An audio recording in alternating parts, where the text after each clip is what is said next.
Good morning, good morning, good morning. Welcome to day 29 of the Workplace Power Leverage session. This is a 31-day career accelerator for value-driven professionals. And the goal is pretty simple. I want to help you win at work and in life. And you know how I do that? I give you 9 power leverage over the course of 31 days. And the goal of this power leverage is to help you accelerate your career, grow in the recognition you have in the workspace, and be able to grow your income so you can live the life you really, really, really want. We continue our conversation today on the last power leverage. Yeah. And for today, yesterday we've established one thing very important that, look, it's very important. I mean, the two most important currencies that you have to give in the workplace is respect and recognition. So today we're going to go into how you can actually give respect in the workplace. Now, in terms of giving respect in the workplace, one of the things which is very, very much important here is this.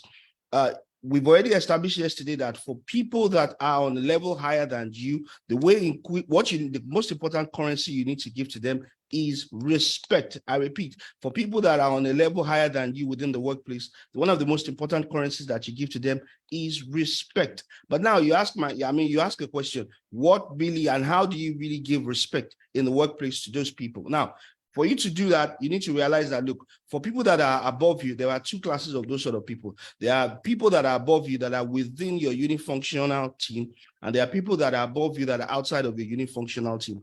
And the way in which you give respect to both of them is completely different in certain ways. So for people within your unifunctional team that you need to give respect to, which you have chosen to give respect to, one of the ways which you can do that is helping them to keep their commitment. So for example, let's imagine you've got a boss, you and your boss, you go for a meeting, or let's even say you are not part of the meeting. Your boss goes to a meeting and makes a commitment and says that, look, we're going to deliver this and this at so and so time.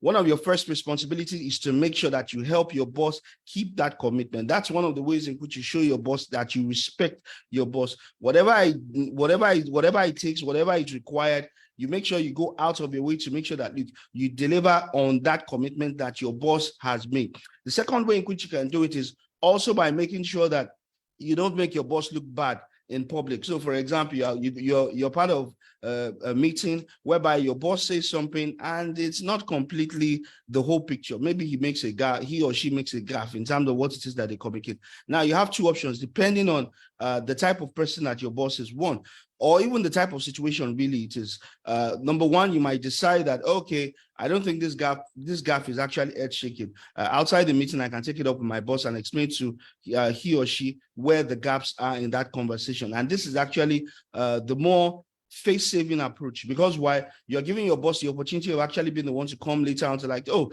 you know what I said during the other time? It's not actually completely the way it is. And honestly, this particular thing is something I learned early in my career by watching someone. Now, this particular person, the firm that I was working at that point in time, I think effectively was more like number 2 or number 3 person within the business to the CEO. And a number of times when we have maybe like a joint meeting and there are particular issues that we're trying to discuss, that we're trying to resolve out, even if you had a strong difference of opinion with the CEO, a number of times, unless on few issues, a number of times, he will not express it during that meeting. And then later on, outside of the meeting, he would go and have a one-on-one with the CEO, make his opinions known robustly. And whatever it is, they come to a position about it.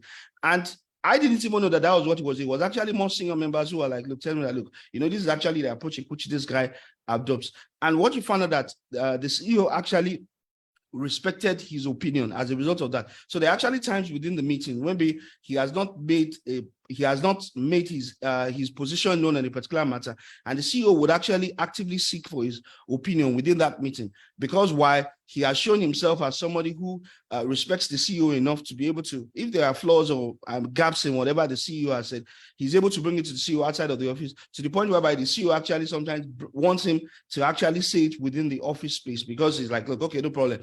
This is something I think I can take. It doesn't really matter if it's a strong difference of opinion in terms of how it's, and this is something which, like I said, I picked up from him early in my career, that, look, okay, there are only very few issues within the workspace that are so earth-shaking, that are so thunderous, that, look, you have to really, really address it at that particular point when it happens. You have to address it when the iron is hot. There are very, very few matters like that. Most matters, you find out that you can actually have a conversation outside of it with your boss, and you and your boss can come to a common position. Or look, sometimes what you have to realize is that the boss is always the boss. The fact that you have an opinion does not necessarily mean that your boss has to take your opinion, which is one of the reasons why it's sometimes better to actually show that level of respect to your boss by actually having that conversation outside of that meeting, where you make your opinion strongly known, and then your boss still decides, okay, yeah, good, you made your opinions known, you made your point of view known, but I'm still going to go with this particular line. I'm still going to go with this course of action. But you've made it known in a way that shows that you respect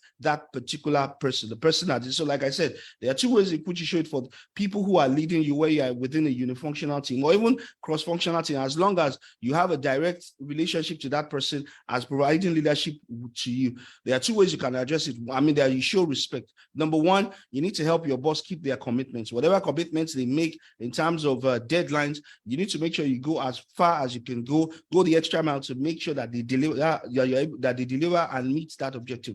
The other way in which you also show respect to your boss is by making sure your boss looks good when you have group meetings or meetings that involves other people. And one of the ways you can do that is not being the one every single time who decides to counter whatever your boss says within the meeting space. And even if you decide to counter what your boss says within the meeting space, there is a language which you need to learn to inculcate in terms of how you present it. You need to learn the language of and, not the language of but. There are only very few times where you can actually say but. So for example, you can be like, I get what you're saying. Once you say I get what you're saying, and then you now say, but look, you've introduced an antagonistic approach to whatever it is the person says. Once the person hears but, look, there's antennas already turned up that look, there's an antenna. But look, if you say I agree with I agree with the direction of what you have said, and I think there's a way in which you can improve and enhance it just by adding and instead of but. I can tell you that look, it changes the tone and the mood of the person who is hearing it just by adding that word. And I know this is one of the things which they teach in improvisation, whereby, especially when it comes to comedians, stand-up comedians, online improvisation, whereby two comedians, for example, they're doing a comedy, they're doing a routine extemporaneously. They're standing out there and just giving a routine extemporaneously. So the whole idea, which one of the things which they recommend is that, look, you need to keep on passing the ball. And the way in which they tell you need to learn to pass the ball is that, look, one person starts with a particular line of conversation. What the next person should say is and, meaning that he takes that line of conversation, adds something to it, and then it continues and continues. And that's how you have a stand-up routine that could go on for an hour. They're starting just from one person's line of direction in terms of improvisation. He basically just came up with that idea, and everybody and the other person is just following, and they're passing the ball to each other. They're passing the ball to each other. They're passing the ball to each other. And that's one of the things you need to learn, even within the business context. You need to learn the practice of using and, not but. Pretty simple. You need to consciously be telling yourself that, oh, I'm going to start this, and what I need to say is, oh, I agree with this, and this is how I feel we can also make it better. And I think we need to also consider this or that thing. And, you know, that sort of thing. Look, you can present a negative opinion differently simply because you said and. So, for example, let's imagine you're in a meeting, your boss has actually said something which you feel that. So, for example, let's say your boss says that, oh, I think this is, these are the things I think we should be able to achieve this particular thing within this particular deadline. You can say that, oh, hello, sir. I believe very much that deadline, yeah, it's pretty ambitious. And to achieve that deadline, these are the things we need to have in place. You're not directly saying that, look, you're disagreeing with that deadline, but you basically just introduced a couple of conditions that would help that deadline to be fulfilled. Effectively, what you're doing is you are expanding on just that simple deadline, you're expanding on it, and your ability to expand on it just gives a sense of collaboration within it. So that's one thing you need to learn when it comes to being able to give respect for, especially people that you're leading, that are leading you. You need to learn to use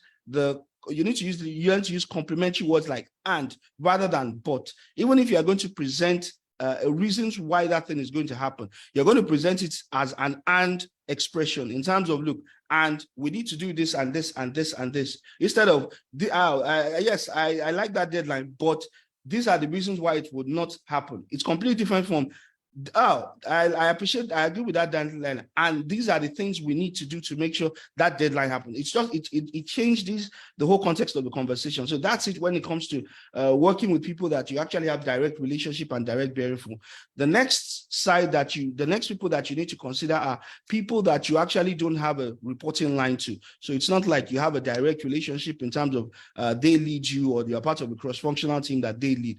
But these people are people in which you feel that you need to give respect to. And one of the ways in which you do that, I think the most important way in which you do that is that you go to actively seek their opinions on matters of importance for the organization that impacts your role and what you do. So for example, you might have certain duties, certain functions that you do, and they are certain, or maybe you're working on a particular project, and based on the experience of a particular person, you don't have direct hierarchical relationship to him. And you can just simply meet them and say, hey, excuse me, I have something I'd like to discuss with you. It's an idea I'm trying to work out on the job. And I'd just like to have your input because of your because of the experience that you have, or however it is you want to word it. But let me tell you this, everybody wants to feel like they are helping you to progress. It's pretty simple like that. Everybody wants to have a sense that, look, they're actually part of your success story. And if you present it like that, there's a way in which that person is going to feel that, look, oh, this person is actually seeking me out. He actually wants to actually learn and get a bit of value from me. And that person will feel a sense of, oh, I have to bring in my A game to this conversation. I have to try and make sure that, look, I help this person actually achieve whatever it is. And what you're basically doing is you're giving that person respect, and you're showing that you respect his wealth of knowledge, his wealth of experience, the value that he brings not only to the organization, but even to the workplace in terms of being able to grow and nurture people and being able to bring mentorship indirectly without necessarily having direct relationship and direct bearing to people. I mean, this is it's a way in which you grow your ecosystem in terms of people who will go to bat for you within the workspace. So for example, you can imagine if this person is not directly related to you in terms of the hierarchical structure, but you have sought out this person's opinion in the past and you've actually implemented based on some of the recommendations, and you actually go back to give the person feedback like, oh, thank you very much for what you advised me to do. I actually implemented this and this is what happened. Thank you very much, and things like that. If people can get the sense that, look, I'm really implementing some of the ideas that they are sharing with you. Look, in the future, if they get opportunities whereby they can make recommendations about you, about what it is that you can do within the workspace, look, I can guarantee you they're definitely going to make those recommendations. Why? Because they know that, look, this person is teachable, this person listens to advice, this person wants the best for the organization, this person is going to go out of his way to actually seek knowledge and expertise outside of his small ecosystem and go outside of his ecosystem, small ecosystem, or maybe a department or unit, to actually get enough value to be able to deliver superior value to the organization. So those are the two things you need to consider when you're talking about giving respect overall. Number one, you need to learn to give respect. You need to understand how you give respect to people that have direct leadership responsibility over you, whether it's a unifunctional or cross-functional team. And at the same time, you need to learn to give respect to people who are outside of your unifunctional or cross-functional teams, who you can leverage as part of your ecosystem to actually grow yourself within the organization. So that goes straight to today's assignment. Pretty simple, very much tied along the lines of today's conversation. So today's assignment, basically what you need to do is you need to write out the list of people you need to give more respect to within the workplace. And as I've told you, I want you to expand the sphere of your thinking. Go outside of the team that you are currently a part of, whether it's cross-functional or unifunctional team. Go outside of that and look at people within your work environment that you can actually leverage on in terms of getting from the expertise, having them within your ecosystem to support you within the organization. And the next thing, you need to decide how you want to give more respect to them. We've already identified a couple of things in terms of how you can go about it. So these are things which I would like you to implement. And with that, we come to the end of today's conversation. As always, like I always tell you guys, I am available over these 31 days to provide whatever support it is. And I know that at the moment, almost all the slots for my one-on-one have already been filled up till the end of July. I will try and see if I can open up a couple of slots next week, so that if there are people who would still like to take advantage of that, you can take advantage of that for next week. So I'll try, I think maybe by Sunday or Monday, I'll probably open a couple of slots for everybody. So try as much as possible. do your assignment for today. If there are areas of clarification that you need from me, you can just send me an email or just put your question in the chat on the group. Once again, I'd like to thank you guys for joining me today, and I want to wish you a great day, and I look forward to having you tomorrow. Thank you very much.